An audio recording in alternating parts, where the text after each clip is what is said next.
আব্দুল্লাহ বিন নামেরকে নিয়ে পাহাড়ের দিকে যাইতেছেন। পাহাড়ের নিচ পর্যন্ত যখন গেল, আব্দুল্লাহ বিন নামের বলেন, এদিকে কেন? বল, তোমাকে পাহাড়ে উঠতে হবে। তুমি যদি তোমার রবের ইমানের কালেমার দাওয়াত না ছাড়ো, তাহলে তোমাকে ওই পাহাড় থেকে, পাহাড়ের চূড়ায় থেকে তোমাকে ছেড়ে দেওয়া হবে, আর তোমার জীবন চলে যাবে। এখন তুমি দুনিয়ায় বাঁচতে চাও, যদি বাঁচতে চাও তাহলে এই কালেমা ছাড়ো, আর যদি মরতে চাও তোমাকে পাহাড় থেকে ছেড়ে দেওয়া হবে, তুমি সেখান থেকে অবশ্যই নির্ঘাত মারা যাবে। আব্দুল্লাহ বিন নামের বলে, না, আমার ইমানে কালেমা ছাড়ার কালেমা না, আমি এই কালেমা ছাড়তে পারবো না। আমার জীবন থাক আর না থাক, যাক আর থাক, আমি আমার রবের কালেমা আমি ছাড়বো না। আব্দুল্লাহ বিন নামের সৈনিকদের সাথে পাহাড়ের চূড়ায় উঠল। পাহাড়ের চূড়ায় উঠে একটা দোয়া পড়ল, আল্লাহুম্মা কফিনি, আল্লাহুম্মা কফিনিহিম বিমা শিতা। এই দোয়া করল, রব্বুল আলামিন, এই শত্রুদের বিরুদ্ধে আমার পক্ষে আপনি একটা সিদ্ধান্ত গ্রহণ করেন। এই দোয়া করছে কি? আব্দুল্লাহ বিন নামের ছোট্ট একটা দোয়া, আল্লাহুম্মা কফিনিহিম বিমা শিতা। আল্লাহ, আপনি আমার এই শত্রুপক্ষের বিরুদ্ধে আপনি যে সিদ্ধান্ত নেন, আপনার ইচ্ছা, আপনি যা ইচ্ছা তা করেন। এই দোয়া করছেন কে? আব্দুল্লাহ বিন নামের। হঠাৎ করে এই দোয়া করার সাথে পাহাড়ের ভিতরে এমন কম্পন শুরু হয়ে গেছে, পাহাড় এমন কম্পন শুরু হয়ে গেছে, পাহাড় থেকে ওই সমস্ত সৈন্যরা সবাই পাহাড় থেকে পড়ে সবাই মারা গেছে। আর আব্দুল্লাহ বিন নামের ওয়াসসামা'i যাতিল বুরুজ, বুরুজওয়ালা আসমানের কসম, নক্ষত্র রাজিওয়ালা আসমানের কসম, ওয়াল ইয়াউমিল মাউউদ, কিয়ামত দিবসের কসম। আল্লাহ রাব্বুল আলামিন প্রথম কসম খেয়েছেন, আসমানের কসম খেয়েছেন, বুরুজওয়ালা আসমানের কসম খেয়েছেন। দ্বিতীয় কসম খেয়েছেন, আল্লাহ বলেন, ওয়াল ইয়াউমিল মাউউদ, ওয়াদাকৃত নির্দিষ্ট যে কিয়ামত আসবে, এই কিয়ামত দিবসের কসম। কিয়ামত দিবস কেমন অবস্থা হবে আল্লাহ তাআলা অন্য আয়াতের ভিতরে বলেন, ইয়াউমা লা তামলিকু নাফসুন লিনাফসিন শাইআ ওয়াল আমরু ইয়াউমা ইযিল লিল্লাহ। সূরা ইনফিতারের শেষের আয়াতে আল্লাহ বলেন, ইয়াউমা লা তামলিকু নাফসুন লিনাফসিন শাইআ। কিয়ামত এমন এক দিনের নাম, যেই দিন কারো কোনো উপকার করতে পারবে না, এমন কোনো পাওয়ার থাকবে না, সবাই নিজ নিজ চিন্তা করবে। আল্লাহ বলেন, ইয়াউমা লা তামলিকু নাফসুন লিনাফসিন শাইআ। ওই দিন দুনিয়ার কোনো বাহাদুরি কাজে আসবে না, কোনো ক্ষমতা কাজে আসবে না, কারো পরিচয় কোনো কাজে আসবে না, একমাত্র কাজে আসবে ঈমান এবং আমল। ঈমান আমল যার ভালো হবে, সেই দিন সে পার পেয়ে যাবে। হইতে পারে ওই ঈমানদার লোকটা কোনো মন্ত্রীর বাড়ির দারোয়ান, হইতে পারে কোনো এমপির গাড়ির ড্রাইভার, সে পার পেয়ে যাবে। আর দেখা যাবে অনেক বড় লোকের বাড়ির দারোয়ান জান্নাতে চলে যাবে, আর মালিক জাহান্নামের কয়েদি হয়ে জাহান্নামে চলে যাবে। এই জন্য কিয়ামত অনেক ভয়ঙ্কর জিনিস। আল্লাহ বলেন, ওয়াল ইয়াউমিল মাউউদ, কিয়ামত দিবসের কসম, ওয়া শাহিদিন ওয়া মাশহুদ। ওয়া শাহিদ, আল্লাহ বলেন শাহিদ দ্বারা বুঝিয়েছেন জুমার দিনের কসম, যেই দিন বারবার আসে, এক জুমা যায় আবার জুমার দিন আসে, এই জুমার দিনের কসম খেয়েছেন। আল্লাহ বলেন, ওয়া শাহিদিন ওয়া মাশহুদ, এবং আরাফার দিবসের কসম। আরাফার দিবস এমন একটি দিবস, যেই দিনে দোয়া করলে আল্লাহ কবুল করে না। এই চারটা কসম খেয়েছেন আল্লাহ রাব্বুল আলামিন। এরপর আল্লাহ তাআলা নবী মুহাম্মদুর রাসূলুল্লাহ সাল্লাল্লাহু আলাইহি ওয়াসাল্লামের কাছে ইয়ামান দেশের জালেম বাদশার ঘটনা বর্ণনা করেছেন। আল্লাহ বলেন, কুতিলা আসহাবুল উখদুদ,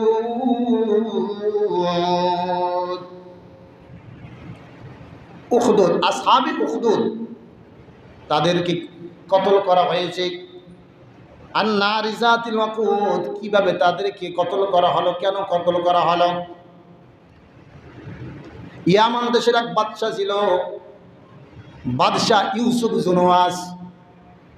এই ইউসুফ জুনওয়াজ ছিল অত্যন্ত ভয়ঙ্কর এক বাদশাহ, জালেম বাদশাহ। ওই সময় জাদুর খুব প্রচলন ছিল, জাদুর প্রভাব ছিল, মানুষ জাদুর উপর বিশ্বাস স্থাপন করত। বাদশাহর একজন স্পেশাল জাদুকর ছিল। ওই জাদুকর বিভিন্ন সময় বিভিন্ন কথা বাদশার কাছে জানাইত।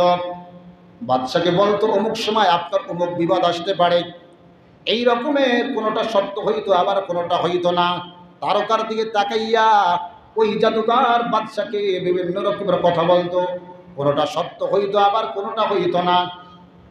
বাদশার সেই স্পেশাল জাদুকর যখন বয়সে ভারী হয়ে পড়ে, বয়স যখন বেশি হয়ে যায়, একদিন বাদশাকে ডেকে বলে, ও বাদশাহ, আমার তো বয়স হয়ে গেছে, মরার সময় হয়ে গেছে, আমি তো বেশি দিন বাঁচব না, আমি বুড়ো হয়ে গেছি, আমার হাড্ডিগুলো এখন শুকিয়ে যাইতেছে,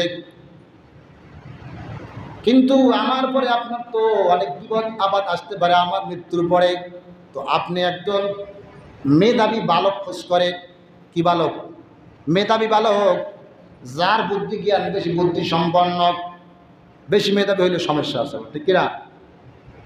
বেশি কথা বললে, বেশি বুঝলে চুপ থাকো, বেশি বুঝলে না। জাদুকর বাদশাকে বলতেছেন, একজন মেধাবী বালকের দরকার, আপনি খোঁজেন। আপনার রাজপ্রাসাদে তাকে আমি জাদুবিদ্যা শিক্ষা দেব। জাদুবিদ্যা শিক্ষা দেওয়ার জন্য বাদশা একটা বালক ঠিক করলো, খুব চৌকান্ন, তীক্ষ্ণ জ্ঞান সম্পূর্ণ একটা বালক। এই বালক রাজ দরবারে এসে এরকমের জাদুবিদ্যা শিখে। কার কাছে? বাদশাহ স্পেশাল যে জাদুকর আছে তার কাছে জাদুবিদ্যা শিখে। তার বাড়ির থেকে আসা যাওয়া করে, বাড়িতে যায়, আবার এরকমের জাদু শিক্ষার জন্য বাদশার দরবারে আসে। রাস্তার ভিতরে, মাঝ পথের ভিতরে একজন দরবেশ, দরবেশ বর্তমান যে দরবেশ, এই দরবেশ না, কিন্তু ওই দরবেশ কিন্তু বুজুর্গ, আল্লাহওয়ালা দরবেশ। এই বুজুর্গ পাদ্রী রাস্তার ভিতরে কেমন একটা এরকমের জায়গা আছে ভিতরে, এই জায়গায় মানুষদেরকে ইসলামী শিক্ষায় শিক্ষিত করেন এবং তাদেরকে দিক নির্দেশনা দেন। মহান আল্লাহ এক, আল্লাহর দাসত্বের কথা বলেন। কে বলেন? ওই দরবেশ, বুজুর্গ পাদ্রী। সব দরবেশ কিন্তু এক না, কিছু আছে ভণ্ড দরবেশ আর কিছু আছে সঠিক দরবেশ। এমনি ভাবে বাদশাহ যখন এই বালক ঠিক করলো জাদু শিক্ষার জন্য, আর ওই ছেলে বাড়ির থেকে আসে, হঠাৎ করে একদিন চিন্তা করলো যে আমি যে জাদু শিখতেছি, তো এইখানে যে ছেলেরা এই লোকটার কাছে, এই দরবেশের কাছে, এই বুজুর্গের কাছে কি শেখে দেখি, একটু আমি পর্যবেক্ষণ করি। ও ঢোকার পরে ওর কাছে ভালো লাগলো, কোরআনের কথা বলে, এক আল্লাহর কথা বলে, আসমানকে বানাইছে, জমিনকে বানাইছে, সব কিছুর মালিক আল্লাহ, এই দাওয়াত দেয় কে? ওই বুজুর্গ পাদ্রী। এরপরে ও মাঝে মধ্যে যখন বাদশার দরবার থেকে জাদুবিদ্যা শিখে আসে, জাদুঘরের কাছ থেকে আসার পথে আবার এই পাদ্রীর কাছে ঢুকে কিছু তালিম তরবিয়ত নেয়। আবার যখন বাড়িতে যায়, বাড়ির থেকে আসে, আসা যাওয়ার পথে উভয় সময় এই দরবারে ঢুকে কিছু নসিহত শুনে, কিছু এলেম অর্জন করে। কার এলেম? আল্লাহর এলেম। কিন্তু বাদশার দরবারে যাইতে যখন দেরি হয়ে যায়, জবাবদাহি করতে হয়। কেন দেরি হইল? এই জন্য তাকে মার খাইতে হয়, শাস্তি ভোগ করতে হয় জাদুকরের কাছে, তার শিক্ষকের কাছে। আবার যখন বাড়িতে যায়, বাড়িতে যদি দেরি হয়, বাড়িতে যাওয়ার সময় আবার মা বাবার কাছে জবাবদাহি করতে হয়, তোমার ছুটি তো আরও আগে হয়েছে, তুমি কেন দেরিতে আসলে? এই যখন তার এরকমের সময় কালক্ষেপণ হয়, দেরি হয়, তো এই কথা আবার ওই বুজুর্গ পাদ্রীর কাছে যখন বলল, বলার পরে ওই বালকটার নাম হলো আব্দুল্লাহ বিন নামির। কিতাবে আসছে, তাফসিরে আসছে আব্দুল্লাহ বিন নামির। আব্দুল্লাহ বিন নামির বলতেছে যে আমি যে আপনার কাছে আসি, আসার কারণে আমার তো জাদু শিক্ষায় যে আমি যাই, সেখানে যাইতে আমার অনেক দেরি হয়ে যায়, সেখানে আমাকে শাস্তি ভোগ করতে হয়, মার খেতে হয়।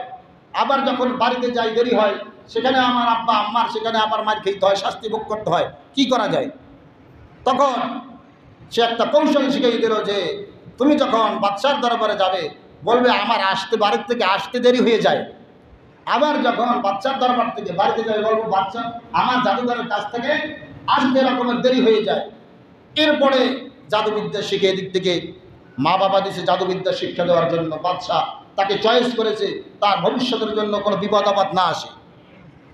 বিপদ আপদ দেওয়ার মালিক কে? আল্লাহ। বিপদ আপদ কেউ ঢাকায় রাখতে পারে না। যখন বিপদ আসবে আপনার চার দেওয়ালের ভিতরে লুকিয়ে থাকলেও আসবে বিপদ, কেউ ঢাকায় রাখতে পারবে না। তেমনি ভাবে একদিন এই ছেলে দেখতেছে রাস্তার ভিতরে অনেক মানুষগুলো জড়ো হয়ে আছে। জড়ো হয়ে থাকার পরে তখন দেখলো যে রাস্তার সামনে এই লোকগুলো দাঁড়াই আছে, সেখানে অতিকয় একটা প্রাণী, যে প্রাণীটার নাম আসে না, হইতে পারে একটা বাঘ, হইতে পারে বড় একটা অজগর সাপ, অথবা হিংস্র একটা প্রাণী। এই প্রাণী রাস্তা জুড়ে দাঁড়িয়ে আছে। হাদিসের ঘটনা, মুসলিম শরীফের হাদিস, তাফসীরে আসছে এই সূরায় বুরুজে, বানানো কোনো ঘটনা না।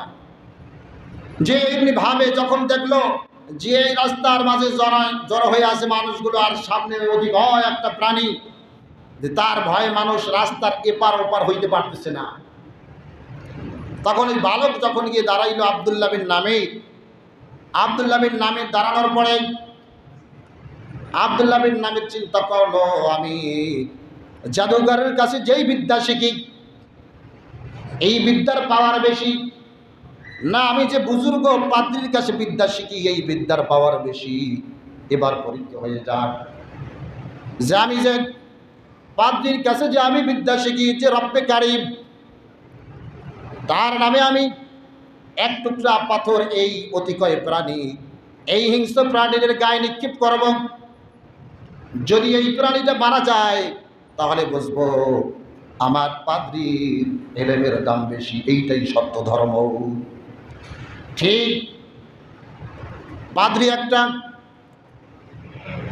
আব্দুল্লাহ বিন নামির জমিন থেকে একটা পাথর হাতে নিল, হাতে নিয়ে একটা বাক্য উচ্চারণ করলো, বিসমিল্লাহি, আল্লাহর নামে একটা পাথর নিক্ষেপ করলো। ওই অতিকয় প্রাণীর গায়ে যখন আল্লাহ রাব্বুল আলামিনের নাম নিয়ে বিসমিল্লাহি এই কালেমা বাক্য নিয়ে যখন এমনি ভাবে পাথর মারলো, সাথে সাথে ওই প্রাণীটার জায়গায় ইন্তেকাল করলো, মৃত্যুবরণ করলো, অথবা ওই প্রাণীটা ওই জায়গার থেকে অদৃশ্য হয়ে গেল। তখন তার ভিতরে একটা ঈমানি জজবা পয়দা হয়েছে, এখনো মুসলমান হয় নাই, যে আমি যে পাদ্রীর কাছে যে এলেম শিখি এই এলেম তো আসলে সত্য ধর্ম, এটাই হলো আমার রবের কালেমা। ইনি হলেন আমার রব, যেই রবের নামে বিসমিল্লাহ বলে, যেই রবের নামে এরকমের পাথর নিক্ষেপ করার কারণে এত বড় একটা অতিকয় প্রাণী জায়গার থেকে সরে গেল, অথবা সেখানে ইন্তেকাল করলো, মৃত্যুবরণ করলো, এইটাই তো আসল ধর্ম। এই বালকটা মেধাবী বালক, এই বালকটা গিয়ে পাদ্রীর কাছে এবার ইসলাম গ্রহণ করলো, সুন্দরভাবে কালেমা পড়াইয়ে দিল আব্দুল্লাহ বিন নামিরকে। এইবার পাদ্রী বলতেছে, তুমি এখন কালেমা গ্রহণ করছো, তুমি ঈমান এনেছো, তুমি মুসলমান হয়েছ, তোমার উপর অনেক জুলুম আসবে, নির্যাতন আসবে, একমাত্র কারণ হলো তুমি তোমার বর্তমান যে বাদশাহ আছে তাকে তুমি রব স্বীকার করো না। ওই বাদশাহ নিজেকে রব দাবি করত, নিজেকে খোদা দাবি করত, সব কিছু করি আমি। আব্দুল্লাহ বিন নামির ইসলাম গ্রহণ করার পর পাদ্রী বলতেছে, কখনো যদি বাদশার কোনো নির্যাতনের শিকার তুমি হও, পরীক্ষার শিকার হও, আমার নাম কিন্তু বইল না, আমার নাম বইল না। তুমি যদি বলো তাহলে তো আমারও বিপদ আসবে। এমনি ভাবে এই বালক নামাজ পড়তে শুরু করলো, আল্লাহর ইবাদত করতে শুরু করলো। এক আল্লাহ তাআলার ইবাদত যখন করতে শুরু করলো, এখন এই বালক অনেক অন্ধ মানুষের চোখের ভিতরে ফু দিয়ে দেয়, অন্ধ মানুষ ভালো হয়ে যায়, সুবহানাল্লাহ। অন্ধ মানুষের চোখের ভিতরে ফু দিলে অতবরিহুল আকমাহ ওয়াল আবরাসা, কুষ্ঠরোগীর হাতের ভিতরে এরকমের শরীরের ভিতরে যদি কুষ্ঠরোগ থাকে আর হাত বুলাইয়ে দেয়, সাথে সাথে কুষ্ঠরোগ ভালো হয়ে যায়। এই বালক ফু দেয়, ভালো করেন কে? আল্লাহ। আমরা তো অসুস্থ হইলে যে কোন ডাক্তার দেখাইছো, অমুক ডাক্তার দেখানোর পরে ভালো হয়ে গেছে, এ কথা বলা কি সঠিক? ভালো করছেন আল্লাহ, অমুক ডাক্তারের চিকিৎসা নিয়েছে, কি বলে ঠিক কিনা? একই ডাক্তার চিকিৎসা করে, এই ডাক্তারে ভালো হয় না, এই একই ওষুধ আর এক ডাক্তারে দিয়েছে, রোগ ভালো হয়ে গেছে। ঔষধের পাওয়ার আছে, ক্ষমতাটা আল্লাহ। এমনি ভাবে এই ছোট্ট বালক যখন এমনি ভাবে মানুষের কাছে এরকমের তার প্রশংসা ছড়াইয়ে পড়ল, যে ছোট্ট একটা বালক আছে, এই বালক যদি কারো কুষ্ঠরোগ থাকে, তার শরীরে যদি এরকম হাত বুলে দেয় তার শরীর ভালো হয়ে যায়। অন্ধ মানুষের চোখে যদি এরকম হাত বুলাইয়ে দেয়, ফু দিয়ে দেয়, অন্ধ মানুষটাও ভালো হয়ে যায়, চক্ষুষ্মান হয়ে যায়। এই খবর বাদশার দরবারে, ইউসুফ জুলহাসের দরবারে একজন মন্ত্রী ছিল, অন্ধ মন্ত্রী। বর্তমানে অন্ধ মন্ত্রী আছে কেউ?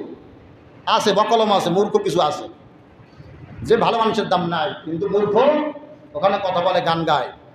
এমনিভাবে এই বালকটার যখন এই সুনাম ছড়িয়ে পড়ল, মন্ত্রী যখন শুনল যে আমার একজন এই যে বালক আসে রাজপ্রসাদে জাদু শেখে, এই ছেলেটা নাকি এরকমের চোখে ফু দিলে অথবা হাত বুলাইয়ে দিলে চক্ষু ভালো হয়ে যায়, অন্ধ চক্ষু চক্ষুষ্মান হয়ে যায়। তো দুনিয়ার কে না চায় অন্ধ মানুষ? দুনিয়া দেখতে চায় না এমন কোনো মানুষ আছে? যারা অন্ধ সবাই চায় যে এই দুনিয়ার লাল নীল বাতি সবাই একটু দেখবে, কি বলেন? সবাই দেখতে চায়। মন্ত্রী অনেক হাদিয়া নিয়া, অনেক কিছু নিয়ে এই ছেলেটার কাছে গেছে যে তুমি একটু আমার এই চক্ষু দুইটা একটু ভালো করে দাও, তোমার জন্য আমি অনেক হাদিয়া নিয়ে আসছি। বালক বলতেছে আসলে আমি তো ভালো করার কোনো ক্ষমতা রাখি না, ভালো করে আমার একজন রব আছে, সেই রব রব্বি আল্লাহ, আমার রব যিনি আমার রব রব্বি আল্লাহ ও রব্বুকা, তিনি আপনারও রব। আল্লাহ আমার একলার রব না হিন্দুদের রব? হিন্দুদের রব, খ্রিস্টানের রব। যে আল্লাহর নাফরমানি করে তারও রব, সে স্বীকার করুক আর না করুক, ঠিক কিনা? তেমনি ভাবে যখন এই কথা বলছে যে তাহলে তোমার রব, আমার কাছে যদি আপনি এই চিকিৎসা নিতে হয় তাহলে আমার রবের উপর কালেমা পরে আগে ঈমান আনতে হবে, তারপর আপনার এই চিকিৎসা। আগে কি করতে হবে? ঈমান আনতে হবে। সে চিন্তা করলো আমি চুপিসরে যদি ঈমান এনে নেই, কেউ জানলো না, আমি আমল করলাম ঠিকঠাক, রবকে রব স্বীকার করে। তখন তার চক্ষু পাওয়ার জন্য যেভাবেই হোক সে এই বালকের কাছে কালেমা পড়ে ইসলাম গ্রহণ করলো, সুবহানাল্লাহ। এরপর বালক সুন্দরভাবে এই তার হাত বুলাইয়া ফু দিয়া দিল, সাথে সাথে এই মন্ত্রী, অন্ধ মন্ত্রী কি হয়ে গেল? চক্ষুষ্মান হয়ে গেল। এখন যদি সংসদে একজন মন্ত্রী থাকে অন্ধ, আর সবাই তাকে কয়েকদিন আগে অন্ধ আসলে এখন তো দেখতে পাই, সবাই তো জিজ্ঞাসা করবে যে কিভাবে তোমার চক্ষু ভালো হইল। তো বাদশাহ ইউসুফ জুলহাস জিজ্ঞাসা করতেছে যে তোমার চক্ষু কিভাবে ভালো হইল? যে বলতেছে আমার একজন রব আছে, ওই রবের উপর আমি কালেমা পড়ার কারণে ওই রব আমাকে সুস্থ করে দিয়েছে, সুবহানাল্লাহ। বাদশাহ বলতেছে হ্যাঁ তোমার রব তো আমি, আমার নেক নজর তোমার উপর পড়ছে, নাউজুবিল্লাহ। কি বলছে? তোমার আমার নেক নজর পড়ছে। নেক নজর পড়লে উন্নতিও হয় আবার অবনতি হয়, হয়তো হয় না? যাদের উপর নেক নজর পড়ছে আবার অবনতিও হয়েছে, ঠিক কিনা? এই জন্য সবার নেক নজর ভালো না। তো বাদশার এই নেক নজরের কারণে সে তো সুস্থ হয় না, সুস্থ হয়েছে কার ক্ষমতায়? আল্লাহ রাব্বুল আলামিনের ক্ষমতায়। তিনি যাকে চান তাকে সুস্থ করেন, যাকে চান তাকে অসুস্থতা দেন, যাকে চান তাকে মৃত্যু দেন, যাকে চান তাকে জীবিত রাখেন। কে? এই ক্ষমতা আছে কার? আমরা একজন মানুষের মাইরে ফেলে দেবেন, কিন্তু জীবন দেওয়ার ক্ষমতা আছে। জীবন দেওয়ার ক্ষমতা আছে কার? আল্লাহর। আল্লাহ জীবন দেন এবং মৃত্যু দেন।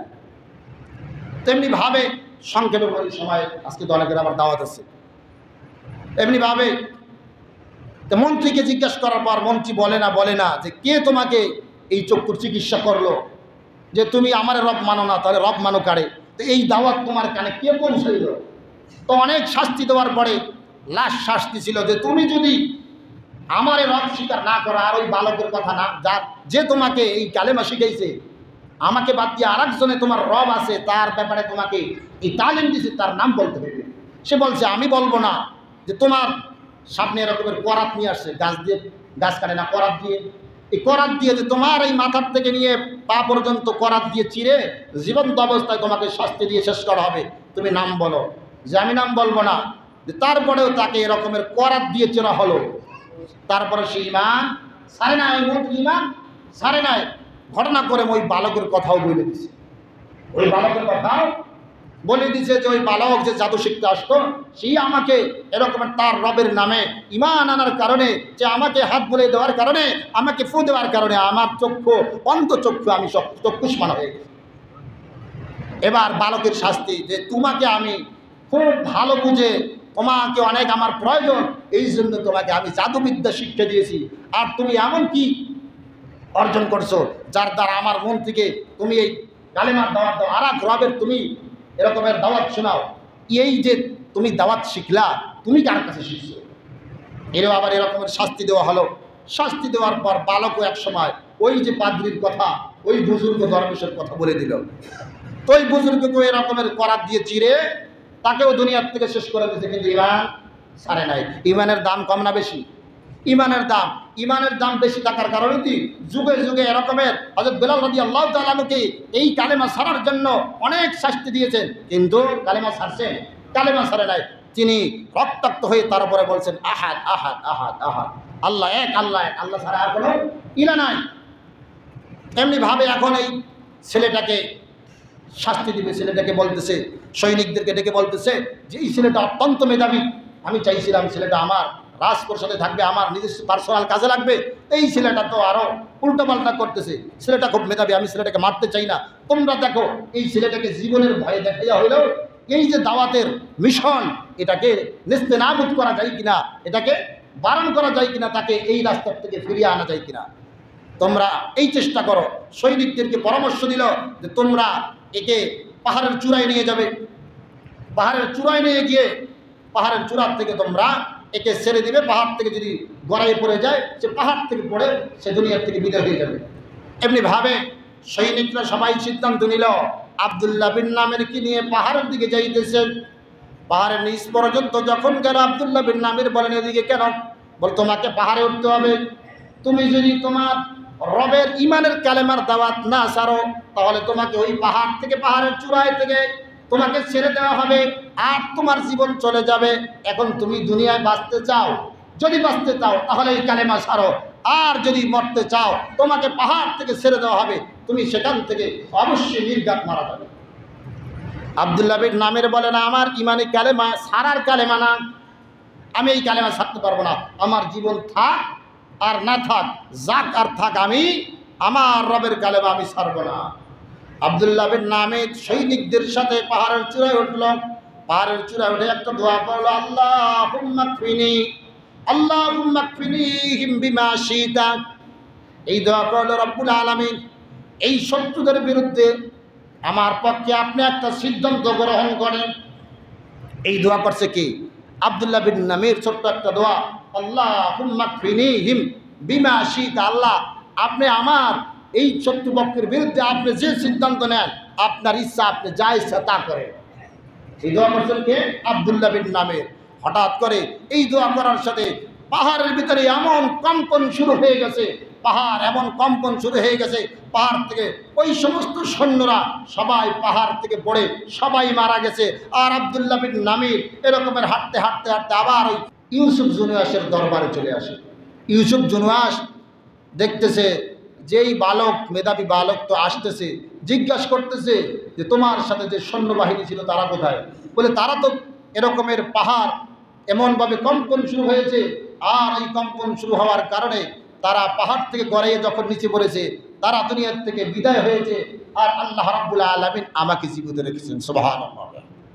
এইবার বাদশাহ আব্দুল্লাহকে মারার জন্য নতুন আবার আর এক প্ল্যান শুরু করেছে।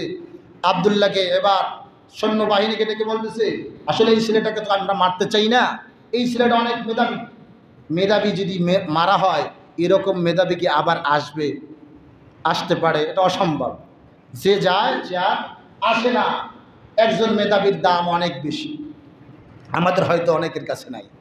এই জন্য আব্দুল্লাহকে মারার জন্য সৈন্যদেরকে বলতেছে, দেখো একে বাঁচাই রাখা যায় কিনা, সে ইমান ছাড়ে কিনা, একে জোরপূর্বক করে ইমান ছাড়ানো যায় কিনা। এবার আব্দুল্লাহকে মারার জন্য বলতেছে সৈন্যবাহিনীদেরকে, সমুদ্রের ভিতরে নিয়ে যাবে, তাকে বেঁধে তাকে এরকমের জাহাজ থেকে নদীতে তাকে ছেড়ে তারপর তাকে দুনিয়ার থেকে বিদায় করে দেওয়া হবে। আব্দুল্লাহ এবার সৈন্যবাহিনীদের সাথে আবার যাইতেছে, সমুদ্রে তাকে ফালাইয়ে তাকে দুনিয়ার থেকে বিদায় করে দেবে। আব্দুল্লাহকে দুইটা অপশন দেওয়া হলো, যদি ইমান ছাড়ো তাহলে তুমি দুনিয়ায় জীবিত থাকতে পারবা, আর তুমি যদি ইমান না ছাড়ো দুনিয়ায় তুমি থাকতে পারবে না। সৈন্যবাহিনী তাকে বেঁধে আবার সমুদ্রে নিয়ে গেল। জাহাজ থেকে যখন ফালাই দিল, আল্লাহ তাআলার কাছে দোয়া করেছে, আল্লাহ এই জালেমের বিরুদ্ধে আপনি আমাকে সাহায্য করেন। নদীর ভিতরে এমন জলোচ্ছ্বাস শুরু হয়ে গেছে, এমন তুফান শুরু হয়ে গেছে, যেই তুফানে ওই জাহাজের সমস্ত লোক সবকে আল্লাহ তাআলা এই সমুদ্রের ভিতরে ডুবিয়ে তাদেরকে ওখানেই চুবাইয়ে মারছে। সুবহানাল্লাহ। আর আব্দুল্লাহকে আল্লাহ রাব্বুল আলামিন নদীর কিনারায়, সমুদ্রের কিনারায় পৌঁছিয়ে দিলেন কে? আল্লাহ। আব্দুল্লাহ সেখান থেকে আবার চলে আসছে রাজার দরবারে, বাদশাহ ইউসুফ জুনহাসের দরবারে হাসতে হাসতে এসে বলতেছে যে এইবার মনে হয় তুমি জীবনের ভয় চলে আসছো। বলে না, আমি জীবনের ভয় আসি নাই, আপনার যে সৈন্যবাহিনী ছিল তাদেরকে আল্লাহ তাআলা দুনিয়ার থেকে বিদায় করে দিয়েছে। আমার আল্লাহ, আমি যাকে রব স্বীকার করি তিনি আমাকে বাঁচিয়ে রেখেছেন। সুবহানাল্লাহ। এবার আব্দুল্লাহ বিন নামির বলতেছে যে আমাকে এইভাবে মারা যাবে না, আমাকে এইভাবে তুমি মারতে পারবে না, আমাকে মারার একটা কৌশল, একটা বুদ্ধি আমি শিখাই দিই। কি বুদ্ধি? যে বড় এক মাঠের ভিতরে এলাকার সমস্ত মানুষ জমায়েত করতে হবে। জমায়েত করার পর আমি একটা কালেমা শিখিয়ে দেব, আর এই কালেমার বাক্য পড়ে আমাকে একটা সুরিতে চড়াইয়া একটা তীর নিক্ষেপ করবে, যে রবের উপর আমি ঈমান আনয়ন করেছি ওই রবের নামে তুমি যদি তীর নিক্ষেপ করো আমি নিশ্চিত মারা যাব। তুমি তো আমাকে মারতেই চাও, যদি আমাকে মারতেই চাই তাহলে এই কালেমা পড়তে হবে। এই কালেমা পরে যদি নিক্ষেপ করো, এই কালেমা আসতে বললে হবে না, কালেমা জোরে বলতে হবে, জনগণ যাতে এই কালেমা শুনে, জনগণ যাতে এই কালেমা শুনতে পায়। ঠিক বাচ্চা চিন্তা করলো, একে যদি রাখা হয় তো মানুষ আরও মুসলমান বাড়বে, ইমানদার বৃদ্ধি পাইবে, সুতরাং একে এর বুদ্ধি দিয়ে তাকে মারা হোক।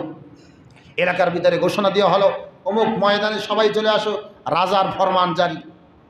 বাদশাহ যেই ফরমান জারি করে, এই ফরমান তো সবাই ইচ্ছায় অনিচ্ছায় মাইনে নেয়, ঠিক কিনা? বাদশার ফরমান সবাই আমরা ইচ্ছায় অনিচ্ছায় মানি, কোনোটা জোর করলে মানানো হয়, কোনোটা ইচ্ছে বিরুদ্ধে মানি। তো বাদশাহ যখন এই ঘোষণা দিল, সৈন্যদেরকে পাঠিয়ে দিল, এলাকার ভিতরে ঘোষণা করে দেওয়া হোক অমুক ময়দানে সবাইকে সমবেত হওয়ার জন্য। সবাই একই জায়গায় সমবেত হলো এবং এরকমের ছুরি নিয়ে আসা হলো আর তীর নিক্ষেপ করার জন্য তীর রাখা হলো। এবার আব্দুল্লাহ বাদশাকে শিখাই দিল যে আপনি এই কালেমা পড়ে বিসমিল্লাহি রব্বি হাযাল গোলাম, এই বাক্য পড়ে যদি আপনি তীর নিক্ষেপ করেন আর তীর যদি আমার শরীরের ভিতরে লাগে আমি নিশ্চিত মারা যাব। বাদশাহ ঠিক এরকমের প্ল্যান করার পরে তীর নিক্ষেপ করলো আর এরকমের জোরে সোরে আওয়াজ দিয়ে বলল বিসমিল্লাহি রব্বি হাযাল গোলাম, এই কথা বলে এরকমের তীর নিক্ষেপ করলো। আর এর অর্থ দাঁড়ায় যে আমি এই বালকের রবের নামে আমি তীর নিক্ষেপ করলাম। এই তীর নিক্ষেপ করার সাথে সাথে এই তীর গিয়ে আব্দুল্লাহর কানপট্টিতে লাগছে। কোথায়? কানে। কানে লাগার পরে সাথে সাথে আব্দুল্লাহ সেখানেই শহীদ হয়ে যান। সুবহানাল্লাহ। যখন এই কালেমা সবাই শুনলো তখন সবাই জানলো যে আব্দুল্লাহকে এতদিন মারার জন্য চেষ্টা করেছে বাদশাহ, কোনোভাবেই মারতে পারে নাই। পাহাড়ের চূড়ায় উঠাইয়া সেখান থেকে তাকে ফালাইয়ে মারতে চাইছে, সেখানে মারতে পারে নাই। এরকমভাবে সমুদ্রের ভিতরে তলেই দিয়ে তাকে মারতে চাইছে, সেখানেও মারতে পারে নাই। তো আব্দুল্লাহ যেই কালেমা শিখিয়ে দিল বাদশাকে, ওই কালেমাই তো আসল কালেমা। ওই মজলিসে যারা ছিল সকলেই কালেমা পরে মুসলমান হয়ে গেছে। সুবহানাল্লাহ। আব্দুল্লাহ চিন্তা করলো, আমি এক আব্দুল্লাহ যদি দুনিয়ায় না থাকি, আমার ওসিলায় যদি হাজার হাজার আব্দুল্লাহ ঈমান আনয়ন করে, আমার কি আসে যায়? আমার তো এক সময় মৃত্যুবরণ করতেই হবে, ঠিক কিনা? এরপরে সমস্ত মানুষগুলো যখন ঈমান আনয়ন করলো, বাদশারা এখন মাথা খারাপ যে আমি চাইছি যে ঈমান যেন টিকে থাকতে পারে, না থাকতে পারে, ইসলামের ঝান্ডা যেন নেস্তেনাবুদ হয়ে যায়, সেটা যেন নিভে যায়। কিন্তু এ তো আরো ইসলামের আলো বাড়ছে না কমছে? আব্দুল্লাহ মারা যাওয়ার কারণে ইমানদার বাড়ছে না কমছে? ইমানদার বেড়ে গেছে। বেড়ে যাওয়ার পর এখন এই মানুষগুলো আমার মারতে হবে। কিভাবে মারবে? ঘোষণা করে দেওয়া হলো যে এলাকার ভিতরে তোমরা এরকমের বড় বড় গর্ত খনন করো। আসহাবুল উখদুদ, কুতিলা আসহাবুল উখদুদ, এই সূরাটার তাফসীর আপনারা পড়বেন যে সূরা বুরুজ 30 নম্বর পারা, এর ভিতরে শানে নজরুল দেওয়া আছে, বাংলায় তরজমা দেওয়া আছে। আপনি তাফসীর খুলে মোবাইলে সার্চ দিয়ে সূরা বুরুজ এর তাফসীর করবেন, এর বিস্তারিত দেওয়া আছে ঘটনা সহ। যে আব্দুল্লাহ শহীদ হয়ে যাওয়ার পরে আব্দুল্লাহর এই কালেমা শুনে ওই মজলিসে যত মানুষ ছিল সবাই যখন মুসলমান হয়ে গেছে, এবার এই মুসলমানদেরকেও মারতে হবে। কীভাবে মারবে? এলাকার ভিতরে ঘোষণা দেওয়া হলো প্রত্যেক এলাকার ভিতরে এরকমের বড় বড় গর্ত করা হোক, আর ওই গর্তের ভিতরে তোমরা সবাই লাকড়ি প্রজ্বলিত করো। কি লাকড়ি? ইন্ধন দেওয়া হোক, লাকড়ি দেওয়া হোক। এই লাকড়ি দিয়ে ধাউ ধাউ করে যখন আগুন জ্বলতেছে, এবার সৈন্যবাহিনীদেরকে পাঠাইল, এলাকার যারা ঈমান আনানি করছে তাদেরকে এই আগুনে নিক্ষেপ করে মারা হোক। এই আগুনের ভিতরে যখন এরকমের আগুনের ভিতরে মানুষদেরকে এরকমের নিক্ষেপ করতেছে, মানুষগুলো আগুনের ভিতরে ধাউ ধাউ করে জ্বলতেছে। একটা মহিলা ছিল, তার একটা সন্তান ছিল, নবজাতক শিশু ছিল তার কোলে। যে চিন্তা করলো আমি মারা যাই, কিন্তু আমার কোলের যে সন্তান, এই সন্তানটা কেউ কি মেরে ফেলবো। সে একটু চিন্তা করলো যে আমি কি ঈমান ছাইড়ে দেবো নাকি, ঈমান একটু যদি মিথ্যা বললেই তো আমার আর আগুনে জ্বলতে হবে না। তখন ওই ছোট্ট বাচ্চার জবান থেকে আওয়াজ চালু হয়ে গেল, মাকে সম্বোধন করে বলতেছে, মা তুমি কিসের চিন্তা করো, এটা তো আসলে আগুন না, এই আগুন নামক এটা হলো আপনার আমার জন্য জান্নাতের বাগান। সুবহানাল্লাহ। মা যখন এই কথা শুনছে, সাথে সাথে সন্তানকে নিয়ে আগুনে ঝাঁপ দিয়ে পড়ছে। সুবহানাল্লাহ। যেমনি ভাবে তাফসীরের ভিতরে আসছে, হাদিসের ভিতরে আসছে যে এই সূরার আলোচনায় যে ওই সময় মুসলমান যত মানুষদেরকে এরকম আগুনে নিক্ষেপ করে মারা হয়েছে, আল্লাহ রাব্বুল আলামিন আগুন তার শরীরে লাগার আগ মুহূর্তে প্রত্যেকের শরীর থেকে তার জান কবজ করে নিয়েছেন। সুবহানাল্লাহ। যাতে করে আমার যদি এই হাতটা আগে কাটা হয়, এই হাতটা কাটে নেওয়ার পর হাতটাকে যত পোড়ানো হোক, মারা হোক, আমার শরীরে ব্যথা লাগবে নাকি? আমার শরীরের ভিতরে যদি রোগ না থাকে, আমার শরীরের ভিতরে যদি কোনো রোগ না থাকে, কোনো ব্যথা পাওয়া যাবে? কোনো ব্যথা পাওয়া যাবে না। যাতে করে এই ঈমানদাররা এরকমের আগুনে পোড়ার কারণে যাতে কোনো কষ্ট না হয়, এই জন্য আল্লাহ রাব্বুল আলামিন তাদেরকে আগুনের সাথে সংস্পর্শ হওয়ার আগেই তাদের থেকে জান কবজ করে নিয়েছে। এমনিভাবে এই আগুনে যখন ঈমানদারদেরকে এরকমের জ্বালানো হলো, মারা হলো, এরপর ওই আগুন এমনভাবে ধাউ ধাউ করে জ্বলতেছে, আগুন আস্তে আস্তে এলাকার ভিতরে উঠতেছে। শুধু গর্তেই সীমাবদ্ধ না, আগুন এখন ধাউ ধাউ করে এলাকাবাসীকে পোড়াইতেছে। এলাকাবাসীকে পোড়াইতে পোড়াইতে বাচ্চা জুনুয়াস, এখন এই শহরের ভিতরে আগুন ধরে গেছে, বাচ্চা জুনুয়াস কি করবে এবার? বাদশা এবার পালাইতে শুরু করেছে, ঘোড়ার পিঠে সওয়ার হয়েছে, কোথাও কোনো যাওয়ার সুযোগ পায় না। যাইতে যাইতে রাস্তার শেষ প্রান্ত গিয়ে দেখে এক সমুদ্র, সে পিছনে তার আগুন ঢালা পড়তেছে আর সে দৌড় উঠতেছে। এমনিভাবে বাদশা ইউসুফ জুনুয়াস নদীর ভিতরে ঝাঁপ দিয়ে সেখানেই দুনিয়ার থেকে বিদায় নিয়েছে।